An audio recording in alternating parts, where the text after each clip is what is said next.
FCS CheckDown. Nathan McCreary with Coach Ron. Well, no, Coach Ron's not here yet. Nathan McCreary with Brandon. Brandon Joseph's not here yet.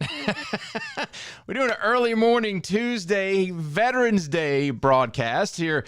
Flying solo a little bit. We're going to expect Coach Jackson to jump in here and Brandon to join us here a little bit later. But right now, it's just little old me as we break down week number 11 around the FCS. We're going to talk about stuff that's going on around the FCS, some coaching changes. We'll look at the playoff bracket. Two teams have now clinched, and then we're going to do our week 11 recap.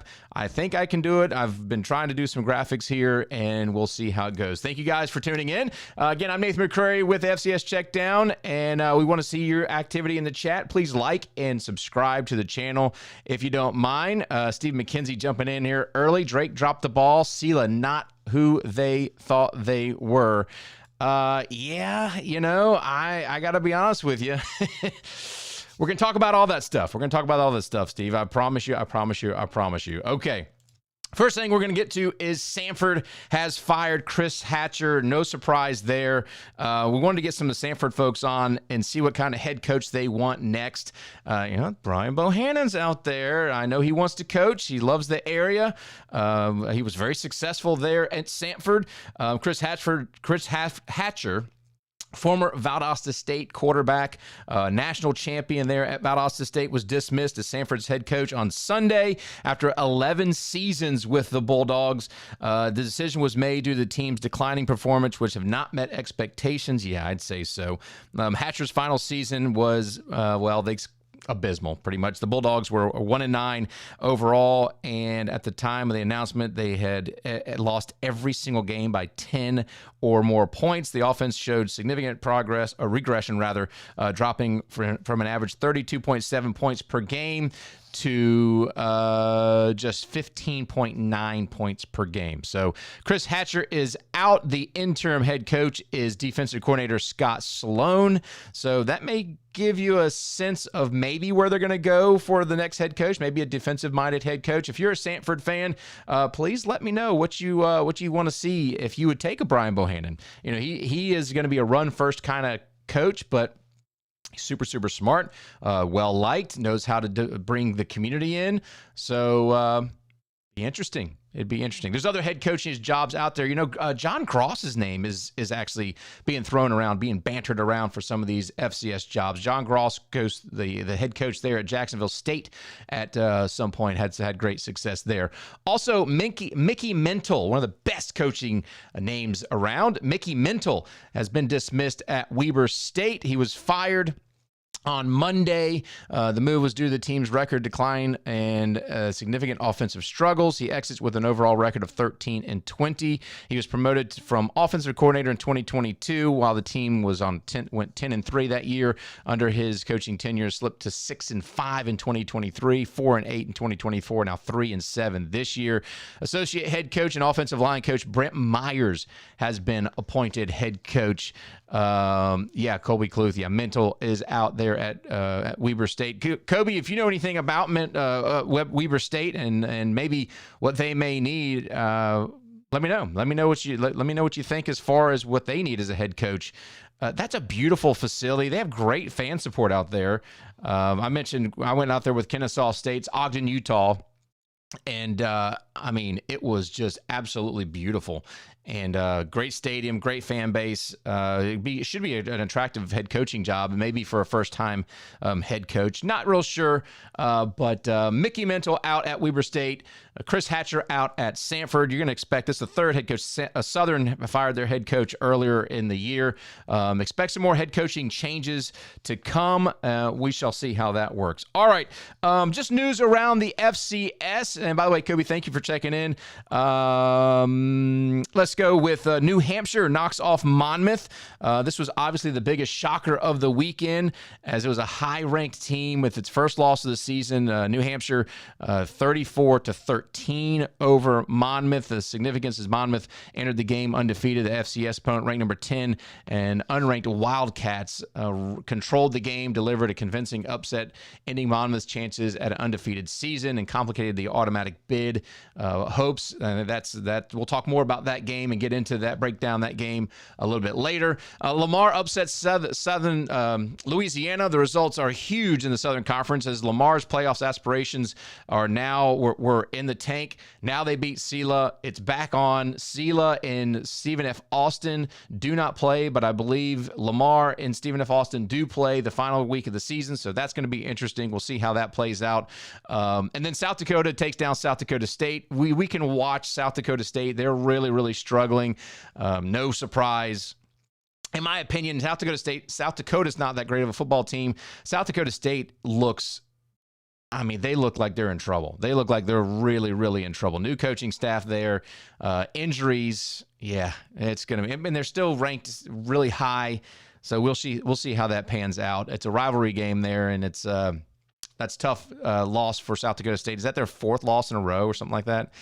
And then Davidson edges Presbyterian. This was a close upset in the Pioneer League. The result, Davidson 14-13 over ranked Presbyterian. They fall out of the top 25, and so that should be mixing things up there in the Pioneer League to see who goes through in that conference as far as their automatic bid.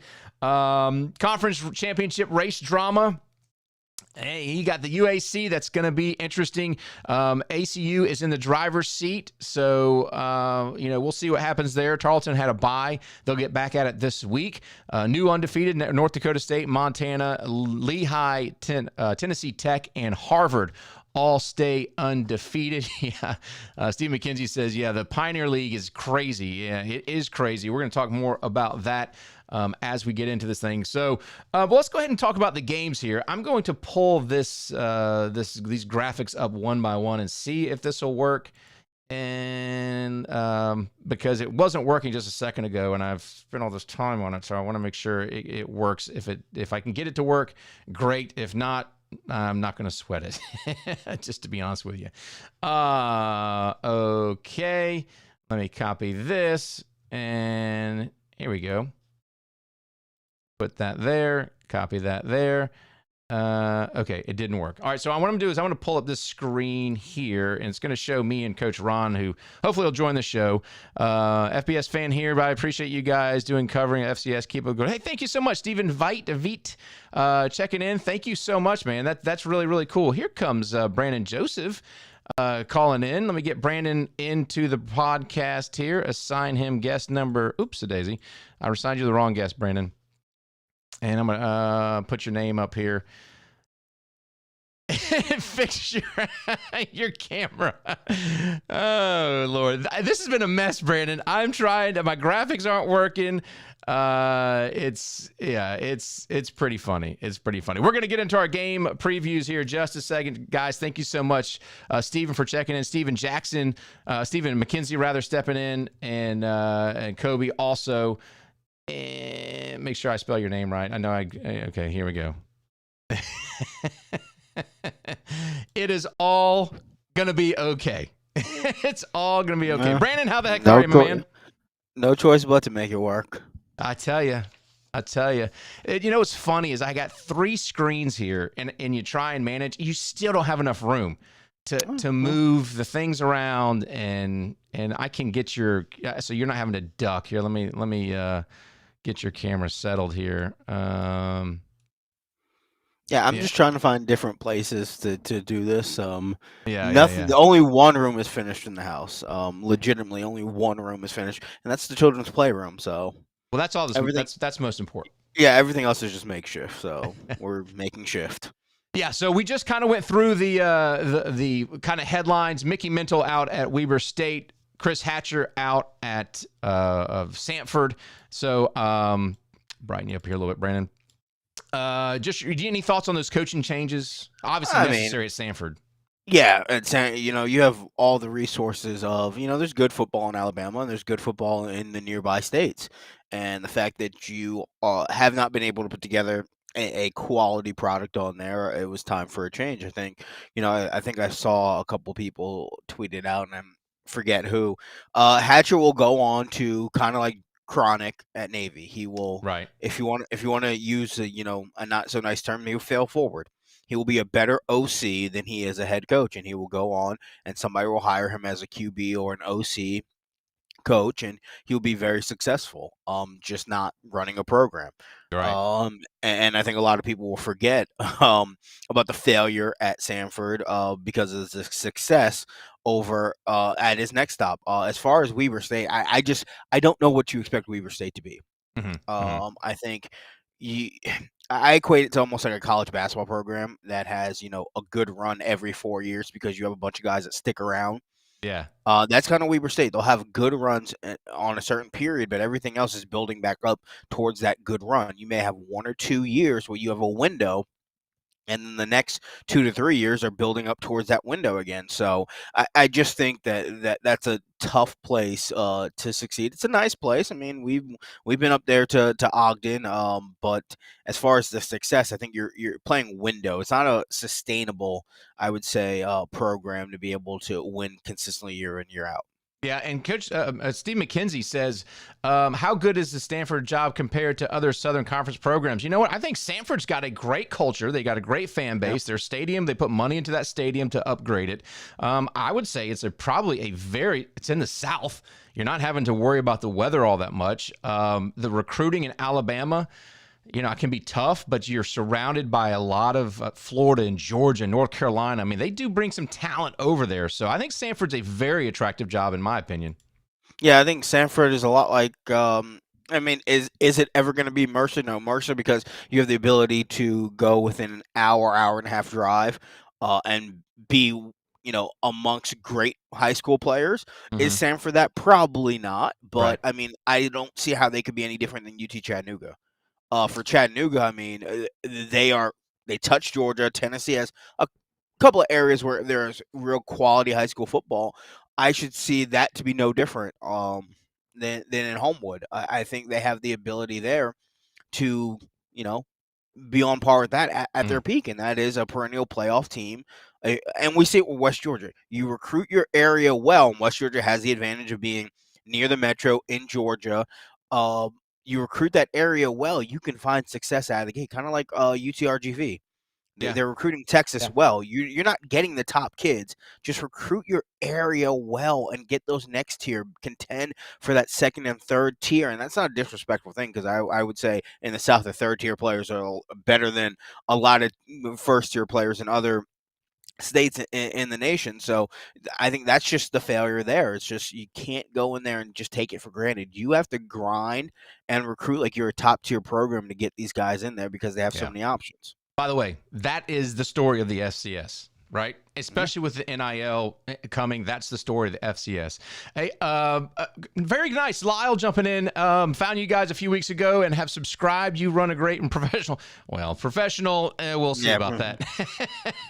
Funny humor, especially about the logos. Coach Ron Jackson would love to hear that. Yeah, we kind of pick on those. There's some bad logos out there, but there's some really good logos, and marketing's real tricky at the FCS level, but there's some logos that need some help. You get honestly. what you pay for, and a lot of them they haven't paid for design since the 30s and 40s. Yeah, exactly.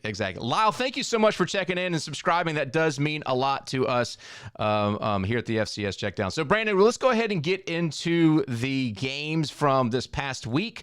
Let's go with the first game I've got on tab is this New Hampshire and Monmouth upset 34-13. I tell you what, watching this game thinking, Monmouth's in trouble. Unranked New Hampshire delivered a stunning blow to the Monmouth Hawks. Monmouth took a 7-0 lead early. New Hampshire responded immediately. The Wildcats tied it on Matt Visa, whose name continues to pop up. Very good quarterback there. He had a touchdown run that took a 13-7 lead at halftime, a career-long 53-yard field goal by Nick Reed for New Hampshire. Then the game was decided in the third quarter when New Hampshire defensively shut down Monmouth completely.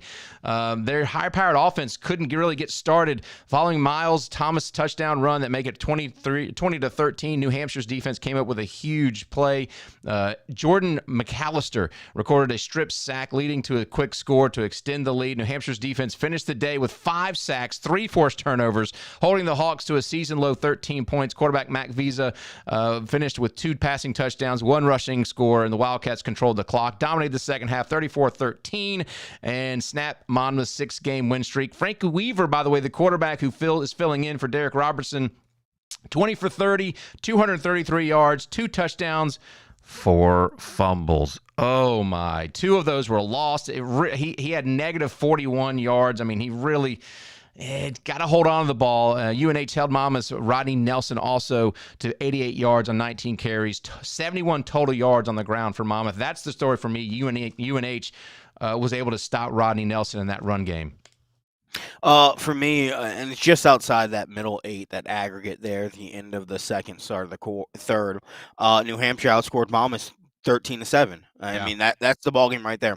They were able to put up Monmouth's whole game output in that window, and the touchdown in the third quarter came with about 9 minutes left to go in the quarter, so just outside that middle 8 window there. But if you're able to win that, if you're able to control that and use that series, that little portion of the game, and you can win that portion, a lot of times you can flip the score, and I think that's what we saw there. I mean, it was a very competitive game until New Hampshire came out there and they got that score with about 9 minutes to go in the third quarter, and then they got the next score there, and that's what put the game out of reach.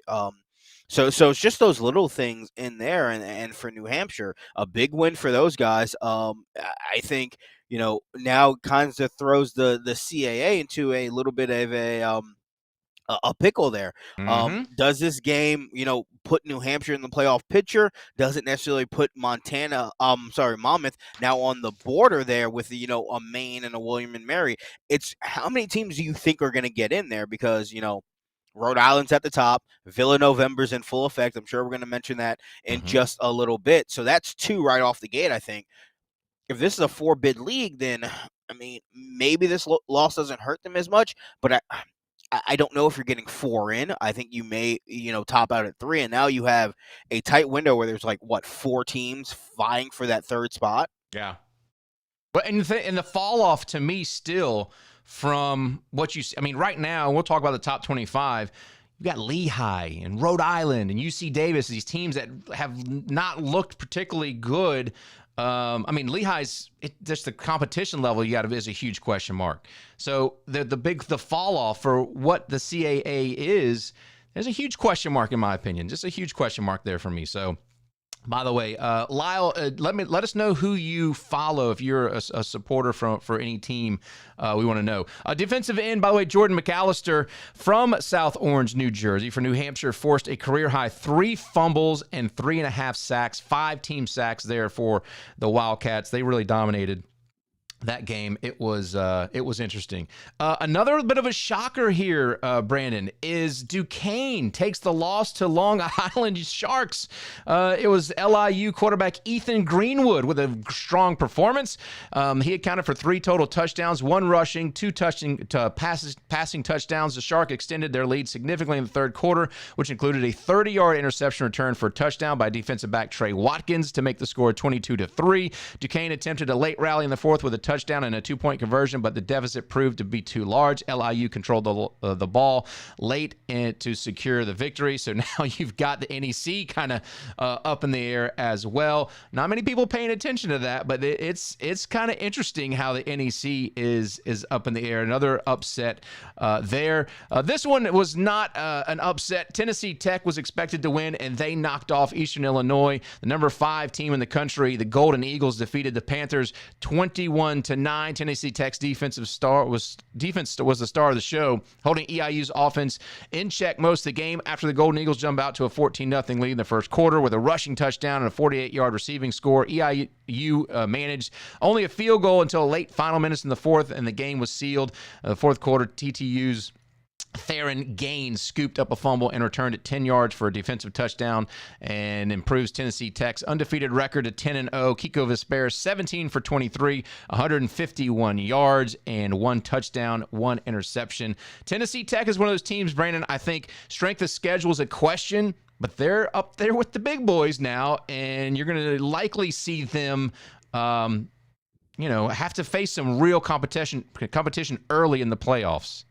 Yeah, as far as this game goes, I think Eastern Illinois did what they had to do. They did what they needed to do, and that was try to minimize the passing game for Kiko Vesperis. We've seen him throw for, 300-plus yards in a game. Yeah. So Eastern Illinois came in and said, okay, we're going to force them to run the ball. The problem is Tennessee Tech ran the ball very well. I think they had, 3 or 4 guys with 30-plus yards rushing, 100 and 60-plus yards rushing as a team. They were able to dominate the game through the run game.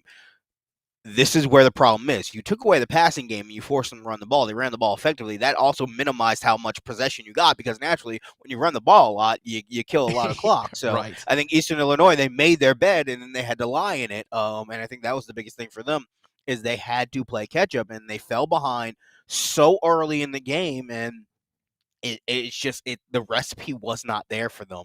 Yeah. To get back in the game. But I think we've seen, in the past, just how good Kiko Vesperis can be, and we've also seen bad Kiko. Yeah. I think for the committee, what it boils down to is it maximum potential, and we'll talk about one team that has a high maximum potential, or do I judge it by what I see on the field and who they play against? And I think that's a tough thing to reckon as we go into the playoffs, because, talent-wise, they are very good. But as you mentioned, they haven't played anybody, so I don't know how good they are as a team. They have a lot of individually great players, good players, but I don't know how good they are when they face against good competition that can hang with them, that, can take away the passing game and also control them in the run game. I don't know how they respond, because they haven't necessarily been tested in that fashion yet. Yeah, they put up a lot of points though this year. That's the whole thing. Is like you said, you could see them put up points, and that's when Vesperis seems to be at his best, and seen him drop his shoulder and barrel over people in the run game. I mean, it's going to be interesting. And Stephen McKenzie coming in with the comment, yeah, they haven't really played anybody, so the doubt is, are they a top 10 team? And that top 10 is so difficult to choose. And Kobe likes what you're saying, Brandon. He says, preach it. By the way, Lyle's a new North Dakota State Bison fan. Or I assume that's not Lipscomb Bison. Yeah, but yeah, he played, had 2 sons that played for them in the division area. Lyle, thank you so much. That's awesome information and very cool to have you on board, and we want to hear your thoughts, because I think we got several Bison fans in the mix, and you guys have it's such an honor to have Bison's fan, because you guys have so much coverage that's out there talked about in the North Dakota section. We're in the South, and we kind of started this podcast, me and Brandon, to kind of shine the light on some of the Southern teams. Well, we'll take all those North Dakota and Montana fans as well. Yeah, I think for North Dakota State fans, it's kind of like how SEC fans like watching how the other people perceive them. Yeah. You know what you get when you get the coverage of, the people that, cover NDSU and that region a bunch, but you want to see how outsiders view your program and their take on it as well. So I can see the correlation and appreciate, Lyle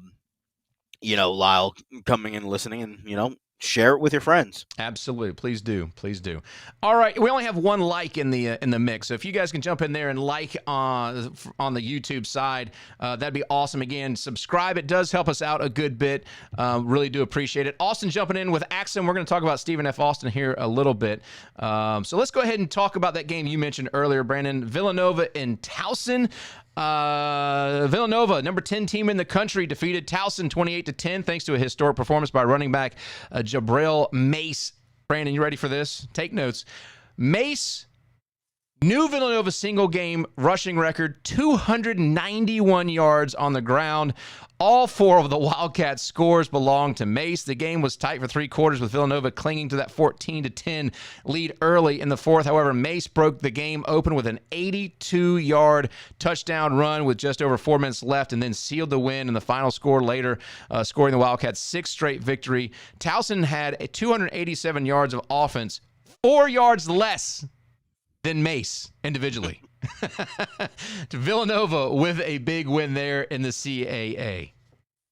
Yeah, when using that line, if I tell you somebody has 473 yards of the total offense, you think they dominate the game, and that necessarily wasn't the case. It was a 3.5-4 quarter affair for Villanova, but Villanovember is a thing. And I tried to tell you guys this last week. You did. This team perpetually, they play a different brand of football later in the year into the playoffs. Now, it doesn't always lead to success, but no matter how bad or inconsistent they look in August, September, October, November, it just hits different for Villanova. And listen, I don't know how you stop the run at that point. But when a guy goes for 291 on you, I think you need to rethink some things fundamentally. At a certain point, when he's at 190 something, you know what I'm doing? I'm pulling my safeties off and I'm going 6 down linemen. Yeah. Like I just need something, a wall. Yeah. At that point, give me 6 guys up front and see if we can. I don't care if they pass it over the top of me. I'm just not going to let them run over me like that. I have pride, and that's going to be the conversation for Towson. When there's a belief of when you get run over like that, and the run game, stopping the run is basically a pride thing. Yeah, you got to want it, and I think that's the conversation going on in Baltimore this week. Of hey, pride was exploited right there. You got to fix your pride and get out there and tackle. So I don't think it's going to be a fun week of practice for them. And correct me if I'm wrong, and Kobe Kluth comes in and says, Westbrook record gone. Yeah, Brian Westbrook held the record there, and it is gone. Now held by Jabril Mace. Stopping the run is a physical thing, right? You can't be out physicaled on the defensive side. And in my opinion, that's a gut check for a defense. How can I stop the run? You find a way to punch them back, punch them in the mouth, and be more physical than them. And sometimes I think that is an internal thing from those players.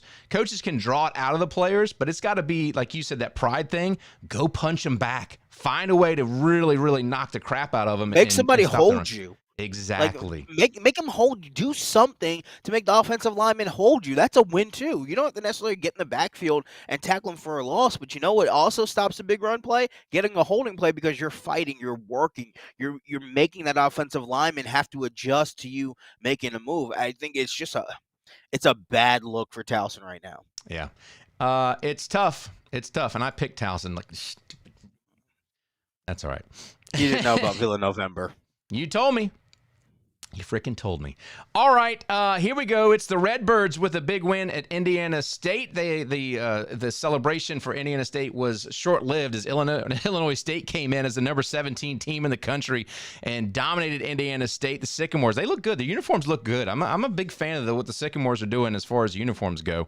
But on the field, it was Tommy Rittenhouse had a spectacular day, accounting for 5 total touchdowns, 4 passing, 1 rushing. The Redbirds offense piled up 555 total yards. The game was tied 14-14 early in the second, but Illinois State offenses exploded for 35 unanswered points. Then improves the Illinois State to 7-3, 4-2 in the MVFC. Tommy Rittenhouse, 29 for 34, 314 yards, and 4 touchdowns. Illinois State is a team that is for real. Very, very impressed with that program. And in the MVFC, starting to see some new names come up and say, okay, they're going to be competitive, and you're not going to expect just them to be bowled over as far as the conference goes. And so Illinois State, congratulations to them. That's a big win. Yeah, it's a huge win. It's a statement win. They got a big game coming up. We talked about this on the preview show. How does a loss look even worse the next week for South Dakota State? This happens. Indiana State's not a great program. They're not a good team this year. They have 1 win in conference play. They're 1-5 after this loss. Right. And I think the poll kind of reflected a little bit. I think everybody thought, oh man, Indiana State, they just played some tough competition. Games didn't go their way. No, they're just not very good, and they just happened to beat a team that is not very good right now in South Dakota State. And I think everybody, rather than diminishing South Dakota State, and you saw that in the rankings, they went from 3 to 8. Mm-hmm. They raised Indiana State and didn't want to diminish South Dakota State. We're seeing from Illinois State that, that was the exclamation point. Not to make this, because we'll talk about South Dakota State in a little bit, but about Indiana State, talk about the winner. Give praise to the winner. Yeah. They lit it up offensively, and they did exactly what they need to do. Can they do it again next week against South Dakota State? We'll see. But they've officially inserted themselves in there as I would say the second or third best team in the Valley. So we'll see. It's just, how does that game play out? How do those games play out when you can't put up 500 yards of total offense? I think that's what I need to see from Illinois State is, how do they play when they can't put up 500 yards of total offense? Because, and I'm not just talking about, playing, North Dakota State, like they did in the regular season. I'm talking about when you get into the playoffs and you may be on the road. I don't know how it's going to shake out, but you may be on the road and it may be 30 degrees with heavy wind, and you can't throw the ball Right. like you used to. So I think I need to see them win a tight, boxing type match there, and then that will give me a little bit more confidence in them. But again, I think I'm kind of doing what a lot of people are doing about Illinois State. It's just like you don't really believe it yet, but they've shown that they can win these games. And the names So are there, right? You start yeah. seeing those names constantly, being brought up, and Rittenhouse is a great quarterback. We've seen it for absolutely. multiple years now. It's just you always find, because no disrespect, they're Illinois State. You go, okay, where's the downfall? Yeah. Where's the hiccup going to happen? Where's the faults in there? And maybe this is the run where they don't necessarily have a lot of faults, and they'll make a deep run in the playoffs, and it'll just be one of those games that, hey, you just got beat by a better team, or they continue winning. Yeah. Currently, they sit third in the MVFC. It's a big win. Tommy Rittenhouse has another fine day for Illinois State. They're not done, so we'll see how this one goes. Brandon, you can celebrate. It's the Tommies who upset Drake. You're the only one who picked the Tommies and stuck with them. Well, it pays off for you. Tommies defeat Drake 20-13. It was a snowy Pioneer Football League battle. They're snapping Drake's 6-game conference win streak. By the way, we had flurries here in middle Georgia, not middle Georgia, just we're North Georgia, yesterday, which is wild. It's like 28 degrees here, and I freaking love it. I love it. Sweet Elizabeth doesn't love it, but I love it.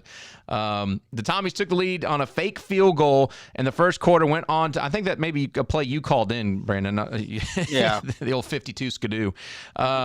Fake field goal touchdown, halftime 10-10. St. Tommy's defense proved to be the difference maker, holding Drake to just 3 points in the second half, scoring a key fourth down stop late in the game to preserve the victory. Gabriel Abel, and Stefano Giovanelli had 2 rushing touchdowns for the Tommies. They improved to 7-3 and 5-2 in Pioneer League. Congratulations there, St. Thomas.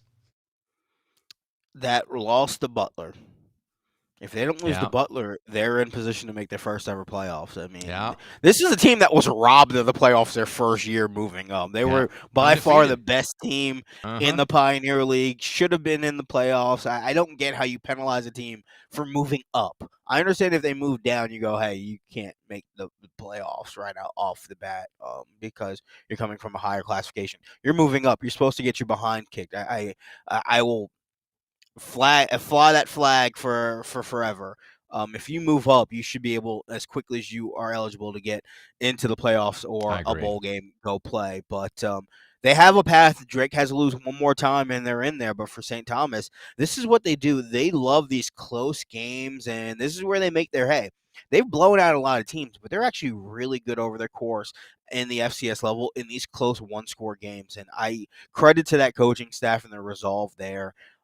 For those guys, because they like blowing people out, but I think this is a team that always feels comfortable in those tight one-score games. We've seen it last year and a couple times this year. They fight back, and those one-score games you lean towards the Tommies. Fun team. At Pioneer League, we've talked a lot of Pioneer League football this year. We'll take it.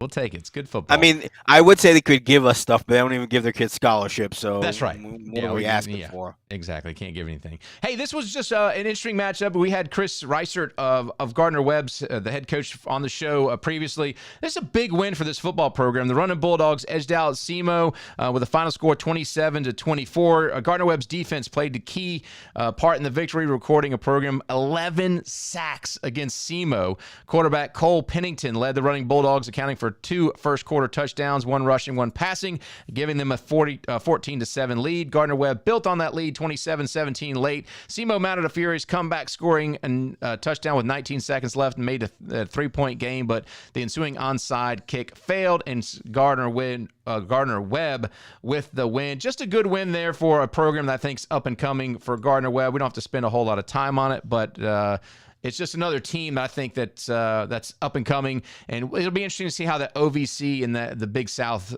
plays out, because there's teams leaving and jumping out, and we'll see what it may look like. We'll pay more attention to this one here. Oh, we got a little something going on. Let's get that there. Did that work? Okay.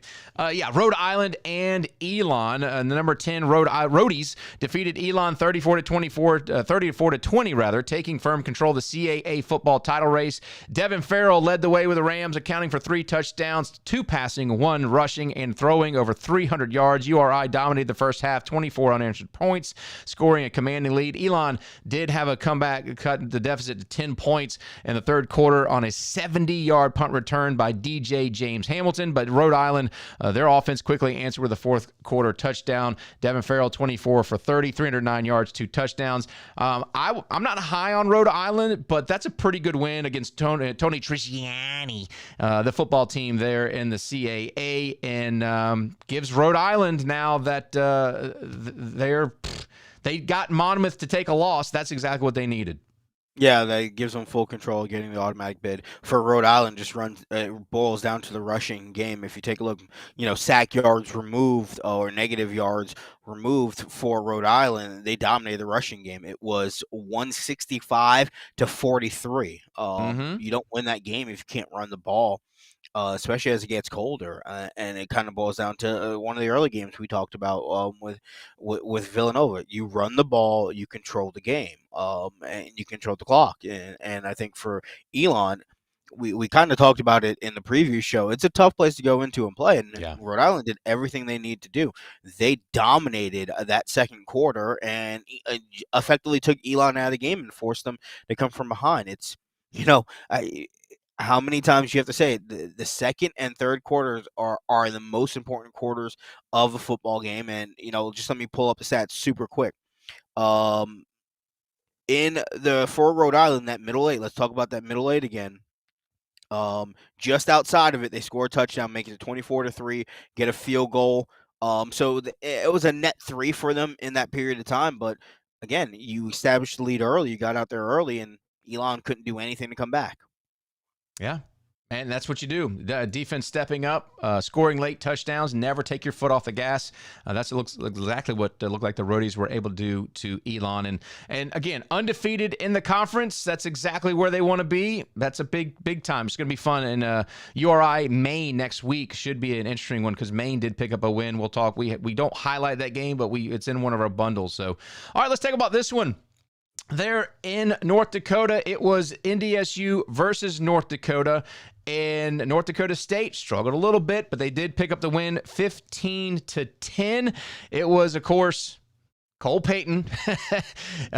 He was the star of the show, but UND did lead nearly the entire game, holding a 10-9 late lead in the fourth quarter. NDSU quarterback Cole Payton scored the game's decisive touchdown with an 8-yard run with just 2 minutes and 22 seconds left to give the Bisons their first lead of the day. The win sealed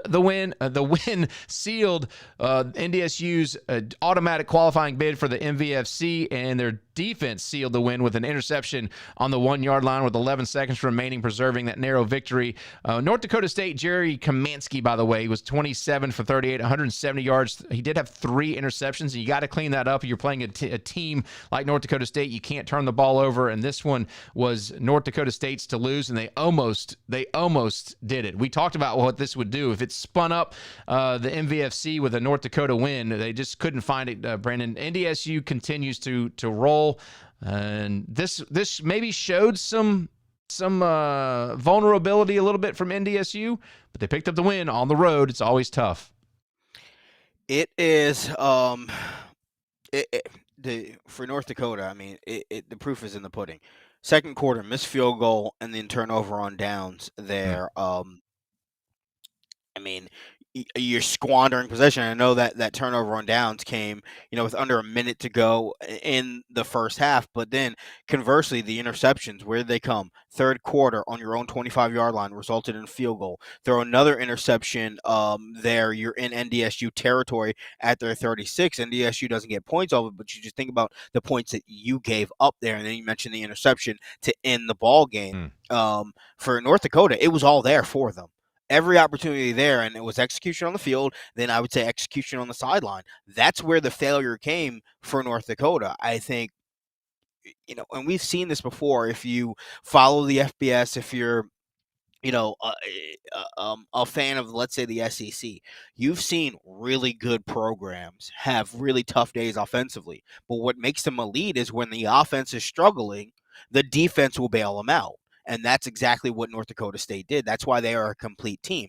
That's what makes them elite. That is what makes them a dynasty. There's guys in and out no matter what. They go in there and, no matter what happens, if the offense is slacking, they'll hold the opposing team to 10 points. If the defense is slacking, the offense will score 35 points if they need to. This was a very reminiscent of North Dakota State in years past. They're going to you up, Yep. and they're going to run the football, and they're going to get what they need and then get out. And that's exactly what happened with them on Saturday. I just think that's just one of the games of you win the ways you have to win. And they had to win it, and it's not comfortable. It's not fun to come down to the goal line and have to make a goal line stand to win a game. It's not fun having to, be in a final possession in the fourth quarter with your game on the line to win the game. But those things happen, over the course of the season. It's how you respond. You didn't lose the game. You didn't concede the touchdown. You scored the touchdown. And that's what makes NDSU just a notch above everybody else. I don't think many teams could have won that game if they were put in that situation. Yeah, Kobe Clue says, Walter Payton watch for Cole Payton. Yeah. Yeah. I mean, I don't know what happens in the Matrix if another Payton wins the Walter Payton mix. I'm not sure. Here's the thing. And he's put up really good numbers this year. He won't have the best numbers if you just blind item those guys, but in terms of what he means to a team, and I think we've seen it in the Missouri Valley, a quarterback can mean a lot for a football team. Yeah, absolutely. And then Austin comes in, a rivalry game, maybe more of a factor than NDSU weakness. I'm not so sure it was a weakness. I'm just saying that sometimes when you have games like that, obviously North Dakota is going to be up for it. You're getting to the part of the season that you're not going to have a game, especially in the playoffs, that teams aren't going to be up for. And if you come in and you're able to show that that if you stop this or stop that or maybe double this receiver or be able to stop the run, you have a recipe for success. And that's what North Dakota did. I mean, North Dakota had that lead for the remainder of the game. It may have been a recipe for success against North Dakota State. I still think they're going to be the favorite to win the national championship. I still think Cole Payton probably is the favorite to win the Walter Payton, although there's a lot of if Tennessee Tech can make a deep run in the playoffs with Kiko Vesperis, I think or Teron Dickens, they're Western Carolina. Dickens will have the numbers that everybody goes, wow. To Alston's point real quick, though, and I don't necessarily discount it. Yeah, there's a little bit of extra jazz when you go there, especially when, it's a playoff rivalry game in your home. And I think there is a little bit more get up for it. But for the coaches, I don't think there needs to be, because if you prepare more for that game than you have anything else at this point of the year, I'm a little bit concerned if you're a coaching staff right there, because, if you're North Dakota, you're fighting, to be right in that mix potentially of a playoff team. I don't think you need to put a little extra pizzazz or, get up a little bit more for North Dakota State, because every game needs to be that way for you at this point of the year. Yeah. Absolutely, and they know this. All right, especially a national championship team that's they know how to win. All right, this one, Youngstown State picks up a win against SIU. It was the Penguins, massive second half comeback to defeat number 16 team at Southern Illinois Salukis 43-38. SIU dominated the first half, taking commanding 24-7 lead midway through the second quarter. However, the Penguins were unstoppable after halftime, scoring 28 unanswered points. Bo Brungard was the hero for Youngstown State once again. 6 total touchdowns. That's another name we could probably be up for the Walter Payton, by the way. Bo Brungard, 4 passing touchdowns, 2 rushing, piling up over 400 total yards. Running back Jaden Gilbert also had a huge day with 149 yards rushing. The win keeps the Penguins' hunt for the playoffs alive.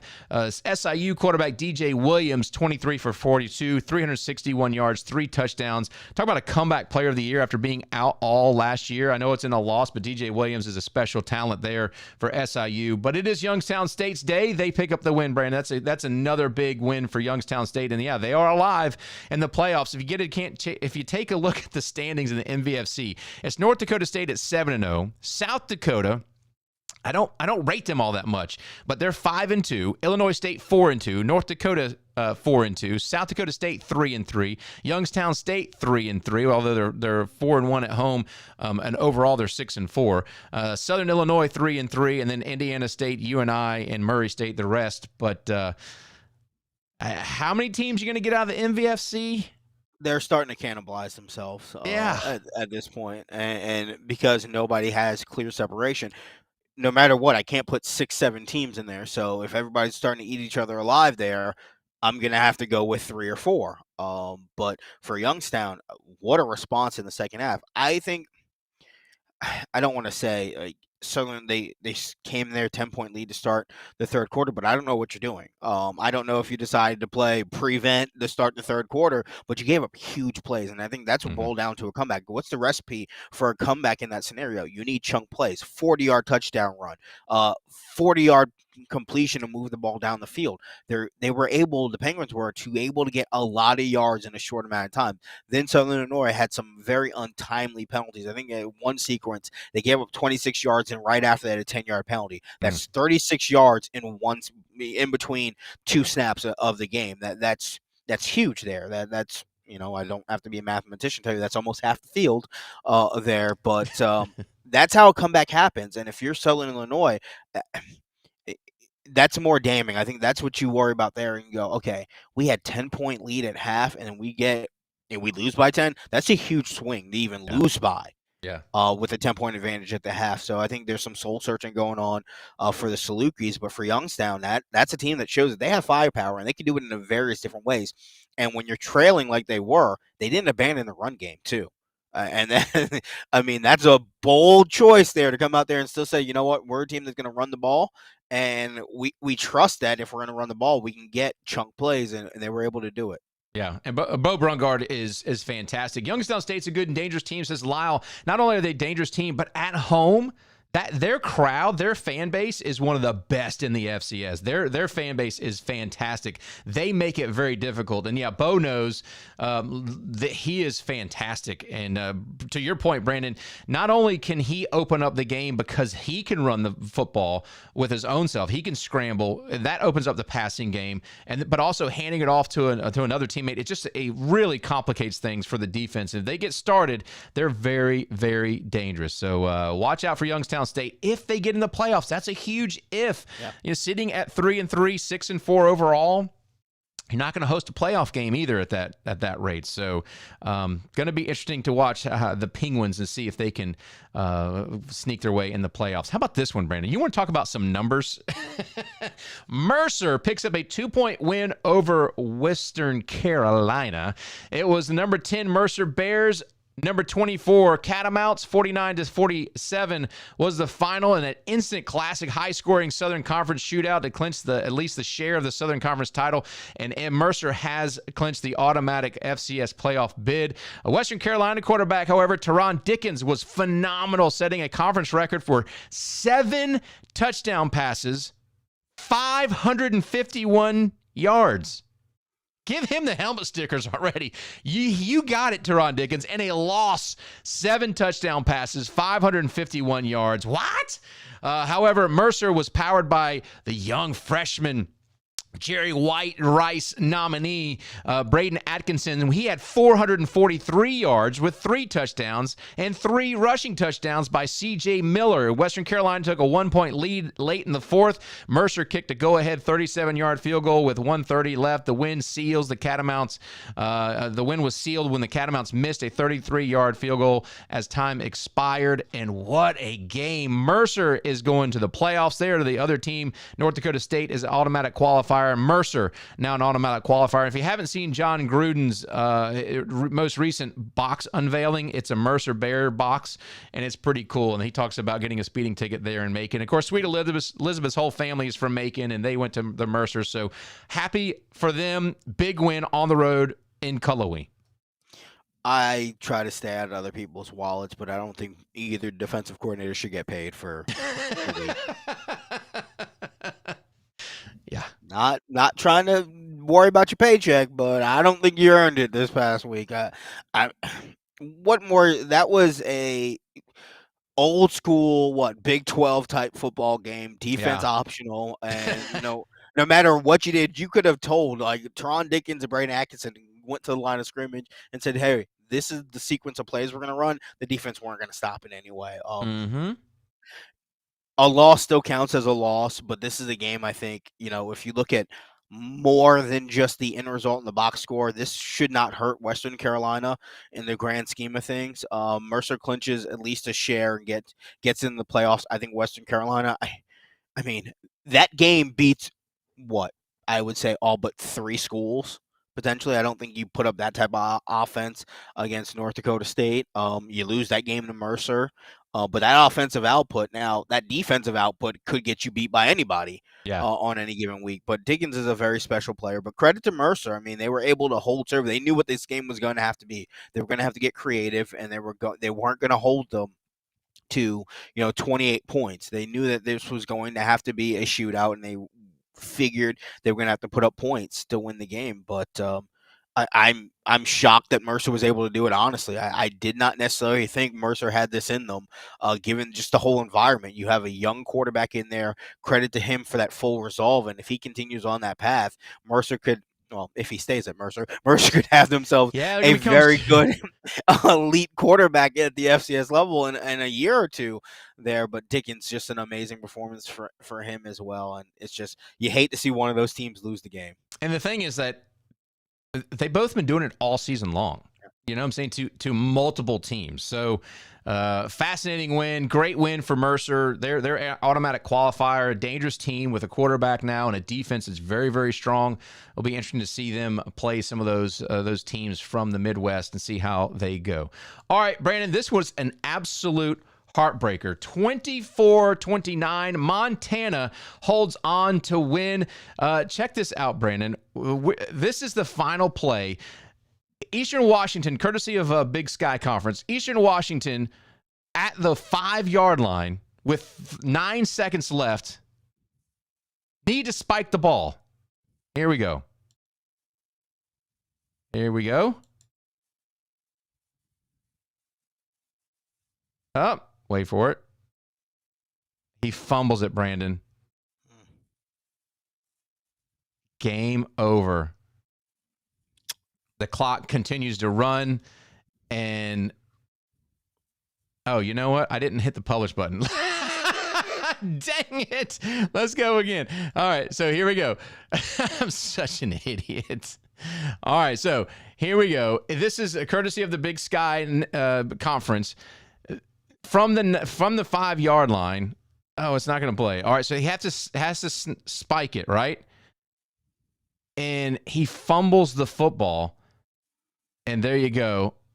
Jumped on. Clock expires. Game over. What a heartbreaker. Eastern Washington could have knocked off Montana and picked up that win. Not in the cards. That's a freshman quarterback, by the way, getting his first ever start. Let's look at the numbers. Number 2, Grizzlies held on. It was Montana. He jumped out to a huge 22-0 lead in the second quarter. The Eagles come back, led by that freshman, Jake Shackle. All right, Jake Shackle. Remember that name. 451 passing yards for that young man in his first career start. They mounted a furious comeback, cutting the deficit to 5 points late in the fourth. The game ended in a chaos when Eastern Washington recovered an onside kick and drove down the field. Montana's 9-yard line with seconds left. The upset was stopped when Shackle fumbled the ball. He had 451 yards, 43 for 63 in his first ever career start, 2 touchdowns. Eastern Washington wide receiver Miles Williams had 11 receptions, 136 yards in the loss, and Eastern Washington held the advantage with time possession 37 minutes to 22 minutes over Montana, but that doesn't matter. The scoreboard matters. 29-24. Heartbreaker for that young man. Yeah, I'm going back just to pull it up one more time, and it wasn't so. A lot of times in those scenarios, when you get to the line and it's a known spike, the quarterback has the option. Okay, I'm up under center. I'm going to look, and if they're like the corners are not playing anybody, you can make eye contact with the receiver and hit a fade. If the corners are just going to look in and let you spike the ball and they're not going to defend, but none of the receivers ran any type of route. So if we start the video again, if we can, what you initially look for, see, none of the receivers move. So you knew it was not any type of quick read or hot read on there for the freshman quarterback. And he's a true freshman, so you don't necessarily think the coach is even going to have that in the playbook. I think what he was also looking, trying to find the clock, trying to be aware of how much time he had left. I think, it's never in doubt. And so that could be, actually, Brandon, that could be on the center snap because nobody moves. And it just hits his hands. Now, you got to be ready for the snap, but if it's the wrong snap count and he's not expecting it. Well, if you put your hand under the butt, you got to be ready for it in that scenario.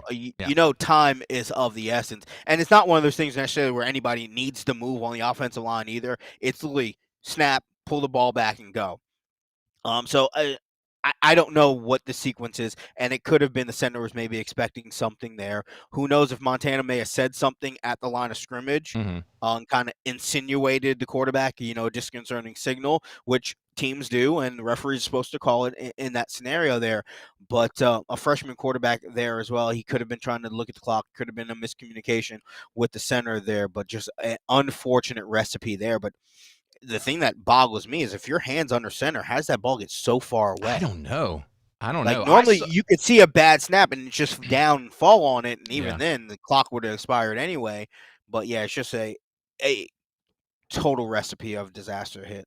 I saw Chris Sims, when he was the quarterback for the Buccaneers, fumble a snap where he basically – it came in his hand and he just threw it to the ground, and then they called it an incomplete pass. It was really wild. But I'd love to see the heart monitor on that kid as he approached the line as a freshman about to take down the number 2 team in the country. If you can, what play call did they have? They had 4 wide receivers, one running back in the backfield. Is this going to be a spike, or was it a fake? Was it a fake spike? And maybe that was what got him nervous. Interesting. Nobody moved, and the receivers didn't move. So again, either it is a bad call from the center, and who knows what could have faulted that, but it looked like he was coming out to take the ball anyway. I don't know. Yeah. I think that's a conversation, and maybe they'll explain it during the press conference this week. Maybe they did in the post game, but it's just unfortunate.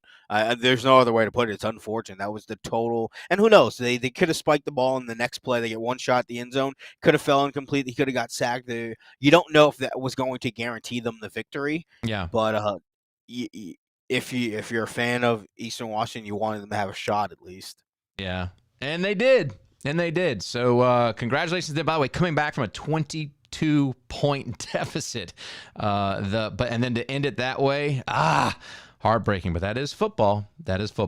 How about this result here? Lamar knocks off Southeastern Louisiana and spinning the Southland up. Lamar Cardinals upset the number 14 team in the country. It was a defensive struggle. 14-12 the final score. Lamar took a 7-0 lead at halftime. In the late second quarter, touchdown pass. SLU fought back in the third quarter with 2 field goals to cut the deficit to 7-6. Lamar then used a long grinding drive capped by Major Baldwin's 100-yard run to extend the lead to 14-6. In the fourth quarter, Lions made it a 14-12 game on a fake field goal touchdown by Jack Hunter, with 7 minutes left, but a crucial 2-point conversion failed. Lamar defense held on, forcing a turnover on downs to seal the hard-fought victory. And now in the Southland, you've got chaos. It looks like Stephen F. Austin is in the driver's seat there, but they do play Lamar in the final week of the season. If I'm not mistaken, we'll look at that here shortly. But a big win for the Lamar Cardinals. Very, very happy. Stephen F. Austin and Lamar play this week. They play on Saturday. So for Lamar, that would Lamar and CeeLo. I mean, I don't know what happened to the ability to have this thing called the forward pass. I know it's a relatively new concept. But for both these schools, there's a thing you could do where you could take the ball and you could throw it downfield, and you pick up a lot of yards quicker. I just implore both these schools to think about using that more effectively moving forward. That'd be something. For a little forward pass. Yeah, that was that not a great display of modern day football going on there last week. Let's call it defensive effort. Defensive effort. Yeah, All right. Hey, South Dakota knocks off South Dakota State. This one was, I think we kind of saw this coming, Brandon. They're going to say it a major upset in the South Dakota Showdown rivalry as the number 9 team, South Dakota State, falls to South Dakota. I don't think it's that big of a surprise. Obviously, the issue with Chase Mason not playing was an issue. It was a back-and-forth game, tied 17-17 at halftime. The Coyote defense shut down the Jackrabbits in the second half. The game's only second-half score came when L.J. Phillips Jr. broke off a 32-yard touchdown run there in the third quarter. Phillips finished with 168 yards and 2 touchdowns. The win sealed USD's victory with a defensive stop, a key interception in the end zone in the fourth quarter, held on to secure the Interstate Series victory. South Dakota State quarterback Jack Henry got the start, 13 for 24, just 139 yards passing, 5.8 yard average per pass, 1 touchdown, 1 interception, and the defense. Brandon, sometimes the defense looked completely lost out there, and I've never seen them miss so many more tackles, and the running lanes for Phillips was huge. So big win for South Dakota. They're sitting number 2 in the MVFC, but that's a huge gap between them and North Dakota State now. Yeah, I think North Dakota State is number 1 with a bullet up there, number 1, and then there's just a big, mess of teams, fighting for 2, 3, 4, 5, and 6 in that realm. For South Dakota, you win the game, you put yourself in position because multiple teams are going to get in there. So for South Dakota, let's take a look really quickly at where your season plays out, because you are now in position because you got one more game left. If you beat Southern Illinois, you're definitely in the playoffs. Nothing bad. And I think you're in the playoffs at this point now. I don't think anything bad is going to happen with this winning the game. The bad part is, and for South Dakota State is, you're not a playoff team. The way this team is playing right now, you're not a playoff team. I don't want to hear anybody say, hey, you just got to win one of your last 2 to make the playoffs. No, this is not a playoff team. This offense is not good. The defense now can't cover up for the bad offense anymore. So the fact that these guys are out there, and you miss tackles. Why? Because you know that you have to make that tackle, because if you give up any more yards or any more scores, your offense can't come back in the game. Now, what Dan Jackson is going to have to do, and I expect him really to start doing this, is you're going to start hearing drops. You're going to start hearing mumblings and rumblings from within the Jackrabbit program of when Chase Mason's going to come back. Because remember, it was a whole thing of, he may be able to play starting this week. He didn't dress out for the game. You're going to start seeing, he may be available come playoff time. That is to plant the seed in the committee's mind of the potential of this team. This team, potentially Chase Mason could come back, and this team could play at the level that they did earlier in the year. But the way this team is playing right now, so are we, what you did or what you could be? Because, let's use the example of Western Carolina. What they could be, what we saw against Mercer, is one of the most elite offenses to ever play FCS football. Yeah. But what they are is a team that lost the game this week. So right. we have to knock them for that. For South Dakota State, the same thing has to apply here. What you could be if Chase Mason, and listen, you lost your coach, you lost your best players. You lost the best quarterback you had in program history, too, to go to Iowa, and he's starting to figure it out finally at the FBS level. You don't recover from that. And I know there's this whole theory of, but North Dakota State does. You're not North Dakota State. And right. I'm growing tired of seeing the South Dakota State tweets about that. Just because you beat them in the marker game, fairly consistently, or there's a back and forth between it, the program history is not the same. One team has been elite for a long time. The other team built up, won their national championship. Their head coach retired. You brought in a very good head coach there. You promoted a head coach there that had a good couple of years, and then he went on to the FBS. That's 3 head coaching changes in a relatively short amount of time, not to mention what I just said. You lost your best players from the team last year. This team was going to take a step back. And, I'm going to make another FBS correlation here. Georgia and Alabama. Every year, because they're elite, they're the North Dakota State equivalent here. They complain oh man, I don't know if we're going to be good this year. We have this, that, and the other. This person is back. This person may not perform well. Will we be able to make it work? And then you do. Because you're always looking for that negative. You just have that negative thought going in there, like, oh man, I don't know if Cole Payton's going to be able to perform at the level that we need him to win. I don't know if we're going to have the run game or the line. We lost this, that, and the other, and then you go out there and you just kick everybody's ass, and you go, okay, why are we even worried about that? And then you have in the SEC, you have like Auburn. And they go in like, hey, we lost all of our best players, but this is our year. That's right. South Dakota State at this point. Yeah. Like, you were supposed to take a step back. And I think if they're being honest with themselves and they look in the mirror, they realize this team is not a playoff team right now. But the mumblings and the grumblings will come that Chase Mason could come back to try to entice the committee and go, okay, if Chase Mason comes back and this team performs like they did early in the year, we can get some great matchups. Again, I would lose all respect for the committee if that's what ends up happening here. With that said, I mean, they have to win out, and they have to win out convincingly. If they win their next 2 games, okay, they're a playoff team. But I don't know how this team can win these next 2 games, given what we've seen. It's not a fluid program right now for South Dakota State. I don't know if they beat Illinois State. I don't know if they can hang with Illinois State for 4 quarters. I don't think so. Right now, not without Chase Mason. And with that boils down to that North Dakota game, and I don't necessarily think that matters in there at that point.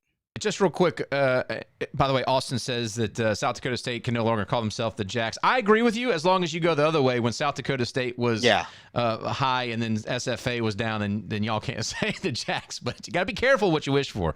South Dakota State is still ranked number 10 in the committee rankings that were released November 1st. That has got to change this week. And I think in both polls, the coaches and the stats, South Dakota State is still ranked above South Dakota. I hate that. I can't stand that. They gave them the Indiana State loss, and they went, okay, Indiana State must be good. South Dakota State, they lose to North Dakota State. Okay, it's the marker game. Anything can happen. And North Dakota State is elite. And then they go, okay, South Dakota State loses to Indiana State. Indiana State must be good. We must have a bad read on them. What's your excuse now? You dropped them, 5 spots after a loss to a previously winless team in conference. You dropped them 5 spots. So now you have to you can't do anything extreme. You can't drop them 20 because that's not right. That's weird. But that's the actual thing. This team at best should be 23, 24, 25, probably not ranked right now. But that's what these poll things do. They go and they go, okay, we didn't care about South Dakota State, Indiana State, so Indiana State must be better than that previous winless in the conference record. So, okay, we'll make the adjustment there. Now they could lose 4 games in a row, which, I mean, I don't know when the last time. I would have to do some research when the last time the Jackrabbits have lost 4 games in a row in one season. But, it's just – and I get it. The quarterback was making this was not even quarterback number 2. This wasn't Marble. This was quarterback 3 making his first ever start. Now, can I praise him a little bit before we move on? The quarterback looked fairly competent in his first ever start. He did do some things well. Now, I don't know how much of that was, okay, we don't know how to prepare for him, conversely, on the defensive side of the ball, as opposed to execution-based. But if there was the element of surprise, that surprise is gone. But the kid did perform well. They're just scrambling. They're just scrambling. Yeah. They found a decent. He executed what they needed to do. I don't think that's sustainable, but I mean, it worked a little bit. I don't know. Yeah. Okay. So I popped up. We've been going an hour, so we're gonna pop up. Yes, Hotchkiss says 16th. Okay. They're trying to make up 8 spots off it. So 5 spots is a loss for a team that has 1 win in conference. 8 spots for a team that is a playoff caliber team. Yeah. See, the poll is trying to make good.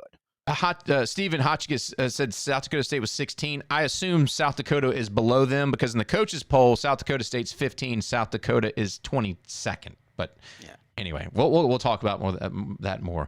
Coaches have them 15. Yeah. Just go through a couple of these games, Brandon. Big win for Montana State, 66-14 over Weber State. That cost Mickey Mental his job.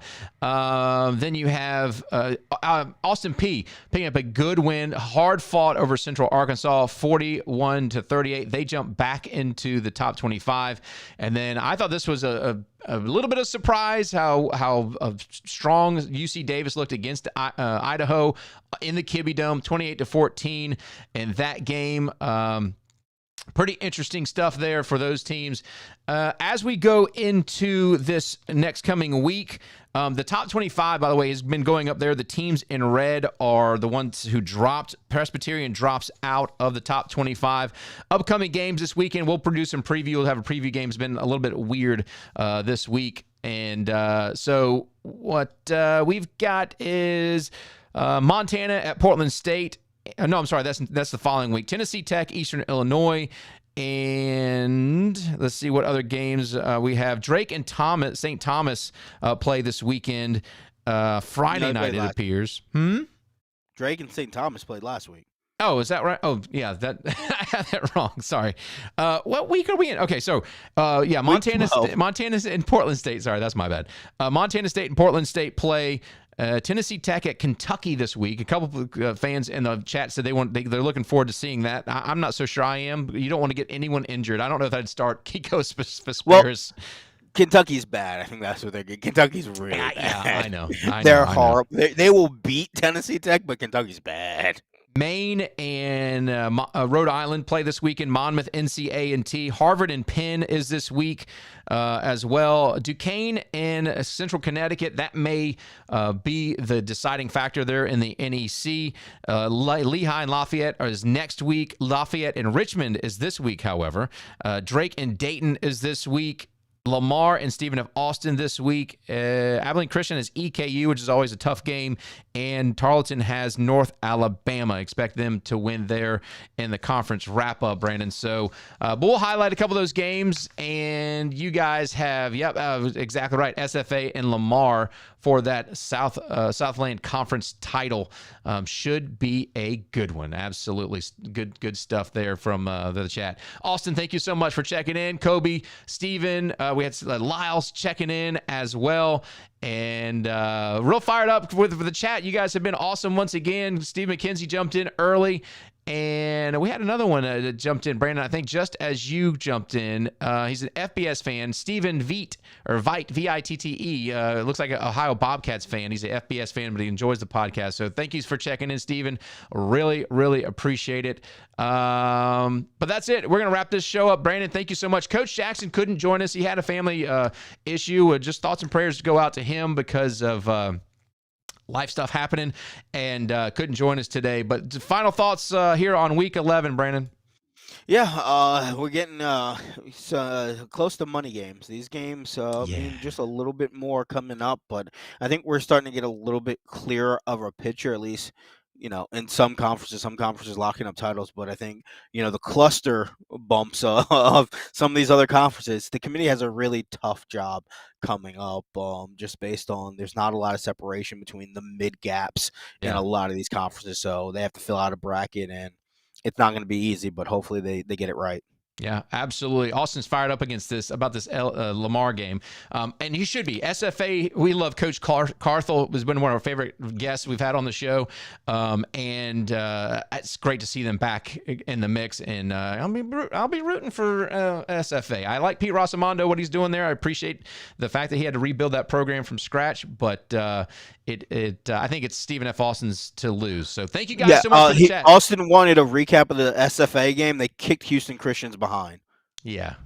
From pillar to post. Yeah. Recap one, done. I mean, I don't know. Out threw them, out rushed them, hit them harder, tackled better, kicked better, punted. I don't even know if they punted in the game, honestly.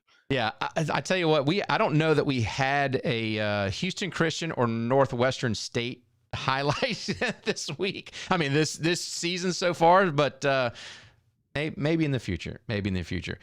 Brandon, what you got coming up? Anything going on?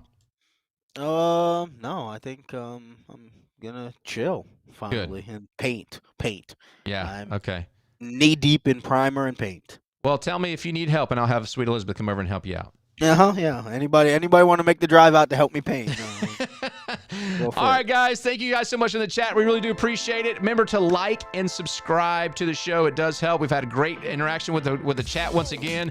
It really does help when you hit that like button. It's free, and the subscription button, it's free. It doesn't cost you a thing. It just says, hey, I want to be notified when these guys go live and talk FCS football. For Brandon, Joseph, I'm Nathan McCreary. Thank you guys so much in the chat. We really appreciate it. We'll see you later this week with our Week 12 preview show. So long, everybody.